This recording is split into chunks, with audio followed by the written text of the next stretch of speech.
তুমি তোমার ভক্তকে দর্শন দিলে। ভক্তের কাছে আসছে, এসে বলছে, লালা তুমি তুমি কোন বীজ জপ করো, তুমি কোন বীজ জপ করো যে বীজের ধারায় তুমি ভগবানের কৃপা লাভ করছো, যে কৃপা আমি পাইনি। কোন বীজ জপ করো, সেই জপের মাধ্যমে তুমি ভগবানকে লাভ করেছো। আয় ভক্ত আমার বুকে আয়, তোর যুগল চরণ নিয়ে আমি আমার মানব জন্ম সার্থক করি।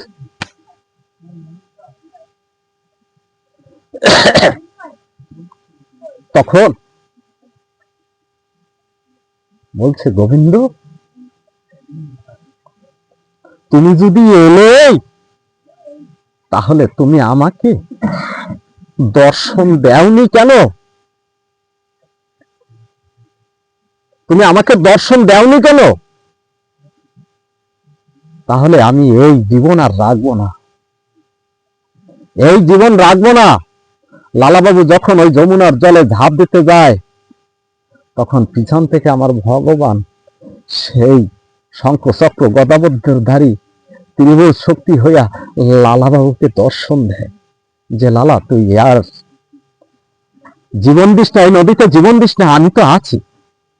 বলছে, না আমি তোমার ওই রূপ দেখবো না, তোমার ওই রূপ দেখবো না, কারণ তোমাকে একারে তো আমি ডাকিনি, তোমার একারে তো আমি ডাকিনি, কারণ তো আমি তো সব সময় রাধা মাধবকে ডেকেছি।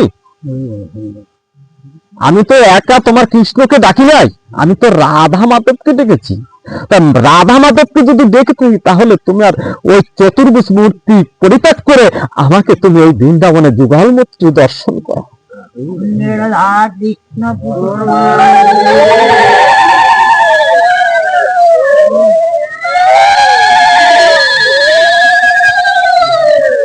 তখন বলছে, তোমাকে যে লালা যুগল মূর্তি দেখাবো, তোমার তো এখন পর্যন্ত গুরু কৃপাই হয়। দাঁড়াও, একটু বাকি আছে। এই কথা বলতে বলতে গুরুদেব এসেছে, লালা আজকে তুই আমার কাছে যা পাবি তাই পাবি। রাধারানীর তোর কৃপা হয়েছে, রাধারানীর কৃপা হয়েছে, যা তুই স্নান করে আয়। স্নান করে এসে গুরুদেবকে যখন প্রণাম করছে, উপর থেকে ওদের দেখে যে রাধা গোবিন্দর যুগল তার সামনে দাঁড়িয়ে রয়েছে।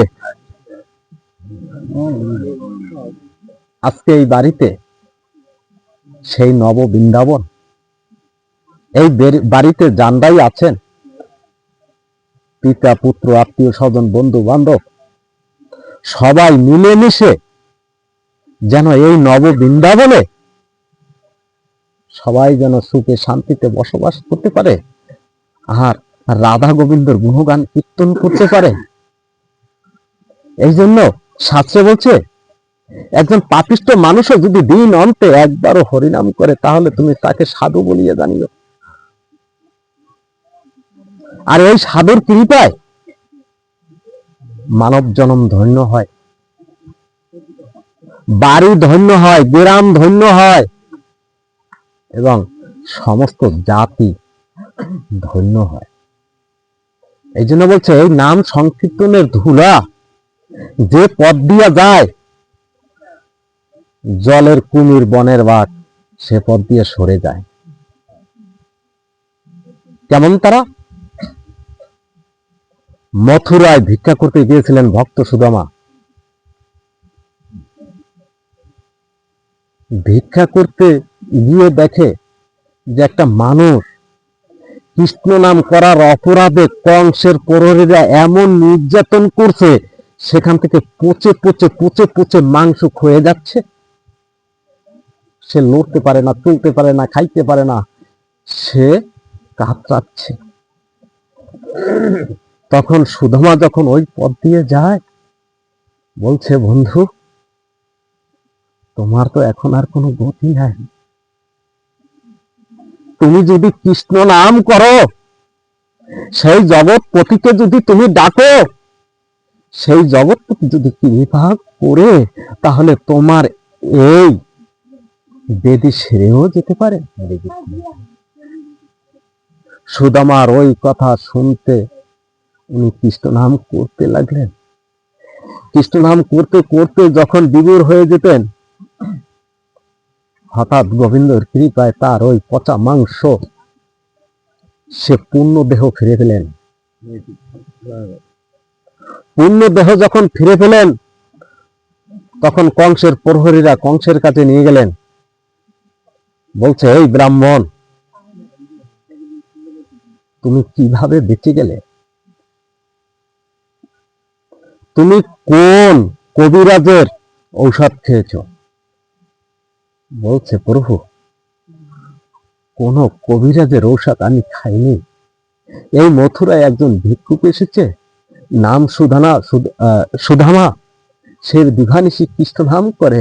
সে বলছে, এই মৃত্যুকালে যে কৃষ্ণ নাম করে তার গোবিন্দর কৃপা হয়, সে পারের তরি হয়। আমি সেই নাম ধরে কৃষ্ণ নাম করতে করতে প্রাণ গোবিন্দ আমার এই মৃত্যু থেকে আমাকে জীবিত করেছে। আমি গোবিন্দর কৃপায় আমার এই পচা দেহ মুক্ত হয়েছে। ন্যায় সুদামারে ধরে নিয়ে এসেছে। বলছে, এই ভিখারি, তুমি কি জানো এই মথুরায় কৃষ্ণ নাম চলে না? এই মথুরায় কৃষ্ণ নাম চলে না। এই কৃষ্ণ নাম নেওয়ার অপরাধে কি সাজা হয় জানো? মৃত্যুদণ্ড। সুদামা বলছে, রাখে হরি মারে কে, মারে হরি রাখে কে? কোন দণ্ডই তাকে আঘাত করতে পারে নাই। সে কৃষ্ণ নাম করতে করতে করতে করতে উচ্চস্বরে কংসের কারাগার থেকে বেরিয়ে এসেছেন, এবং যে পথেই সে গেছেন সেই পথের পশু পাখি গাছপালা তরু লতা যত জীব আছিল সবাই কৃষ্ণমুখী হয়েছিলেন। তাই আজকে যে বাড়িতে আজকে নব বৃন্দাবনের আয়োজন করা হয়েছে, এই বাড়িতে যেন আকাশ বাতাস চন্দ্র সূর্য পশু পাখি সবাই যেন কৃষ্ণমুখী হয়ে সুখে শান্তিতে যেন সবাই বসবাস করতে পারে, সবাই থাকতে পারে, সমাজের উজ্জ্বল নক্ষত্র হয়ে তাদের যেন সমাজের সেবা করতে পারে।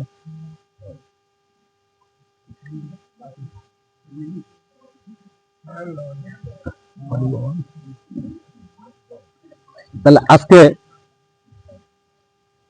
এই গীতা মাতাকে আমি বিশ্রাম দিচ্ছি।